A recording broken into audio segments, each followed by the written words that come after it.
El menú, todo lo que querrás saber sobre la película.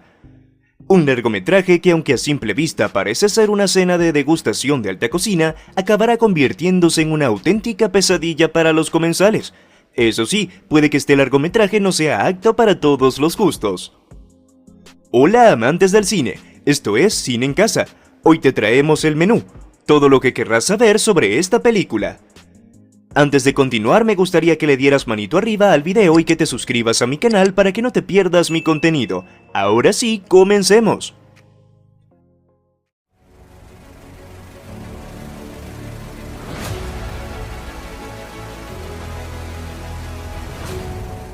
Número 1. Basado en un restaurante real.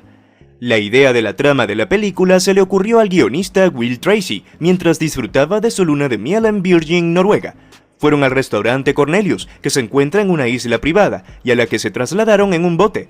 Estando allí se dieron cuenta de que estaban atrapados en ella. Bueno, atrapados hasta que les sirvieron la comida. Número 2. La influencia del restaurante Noma. Aunque la historia se le ocurriese a Tracy durante su luna de miel, lo cierto es que el restaurante de Slowik está fuertemente influenciado por el restaurante danés Noma, la ubicación, el concepto, el menú, entre otros. Número 3. Cambios importantes en la producción. Originalmente, cuando el proyecto se puso en marcha en 2019, la película iba a estar dirigida por Alexander Payne, y el papel principal era para Emma Stone. Pero por diferentes razones, ambos se cayeron del proyecto, por lo que la película pasó a estar dirigida por Mark Mylod y con Anya Taylor-Joy sustituyendo a Stone. Número 4. Un auténtico equipo de cocineros. Todos y cada uno de los miembros del reparto que interpretan al equipo de cocina de Slowik aprendieron a cocinar los platos de los que se componen el menú que vemos en la película, y si te fijas en ellos durante el desarrollo de la trama, verás que están cocinando de verdad. Número 5. Los diseños de Dominic Green. Otra de las curiosidades del menú es que el equipo de producción contó con la reconocida chef francesa Dominique Green como consultora.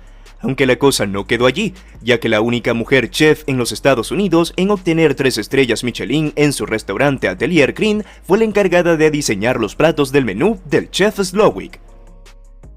Número 6. Basando su inspiración en la chef.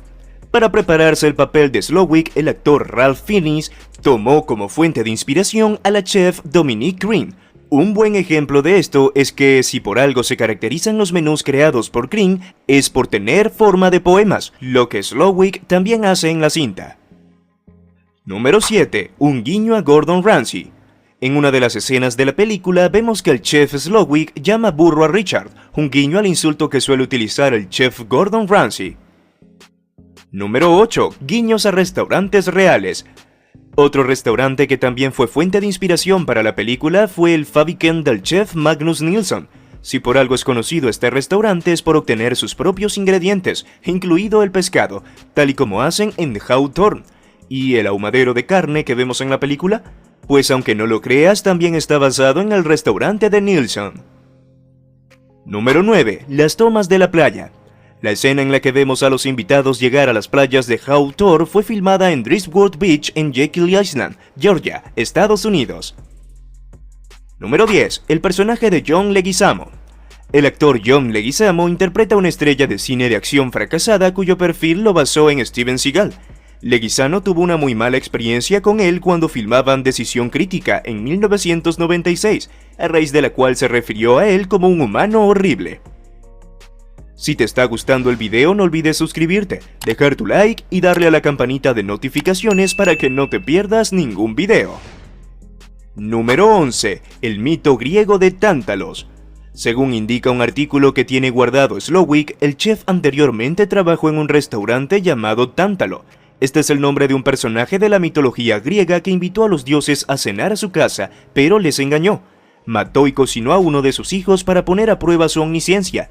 Los dioses lo descubrieron y le castigaron para que se parase en un estanque poco profundo debajo de un árbol frutal. Cada vez que quisiera coger fruta, las ramas quedarían fuera de su alcance, y cuando se inclinase a beber agua, ésta retrocedería. En la película ha pasado algo parecido. El chef ha servido a la élite, que son los dioses, y ha sacrificado su sueño, su hijo, y ahora ya nada tiene sentido para él. Número 12. Los 7 pecados capitales. Continuando con otra de las curiosidades del menú, en la película los comensales representan los 7 pecados capitales.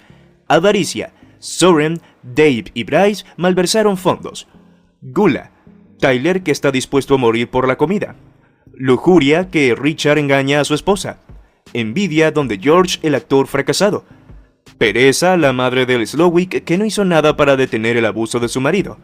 Soberbia, que serían Lillian y Ted, creen que la cena es solo para ellos. Y la ira, Slowick y su equipo al matar a todos. Número 13. Inspirado en un postre real. El postre que Slowick le sirve al final está inspirado en el del restaurante Alinea de 3 estrellas Michelin. Allí pintan el postre directamente sobre la mesa a modo de mural con chocolate y dulces. Número 14. La última cena. Encontramos también un guiño a la religión en el largometraje, ya que hay 12 comensales al igual que hubo 12 apóstoles en la última cena. Número 15. Una bofetada improvisada. Cuando Margot descubre que Tyler sabía que todos iban a morir, su reacción es la de abofetearlo. Esta acción se le ocurrió a la actriz Anya Taylor-Joy, ya que no venía en el guión. Número 16. Consumido por la industria. Cuando Margot entra en el apartamento de Slowick, descubre que tiene una réplica de la cocina y el comedor de su restaurante. Esto lo que reflejaría es que la vida de Slowick hace tiempo que fue consumida por la industria de la alta cocina. Número 17. Una escena descartada. Otra de las curiosidades del menú es que hubo una escena que decidieron descartar, y es que originalmente uno de los platos suponía que los comensales masculinos comieran en cuencos para perros, y por si esto fuera poco, iban a ir desnudos de cintura para abajo. La descartaron por su similitud con Salò o los 120 días de Sodoma, de 1975 de Pier Paolo Pasolini. Número 18. Un final alternativo. Si el final del menú os impactó, deben saber que iba a ser bastante más fuerte de lo que finalmente fue. El guión original presentaba un final alternativo en el que los equipos de rescate acudían al restaurante a investigar lo sucedido, pero lo más fuerte de todo era que detrás de la puerta sellada encontraban la cabeza cortada y sonriente de Slowick, la cual estaba colocado sobre un plato y sus manos cortadas sostenían el menú. ¿Qué opinas sobre los datos que acabas de ver? Haznoslo saber en la caja de comentarios, estaremos felices de leerlo.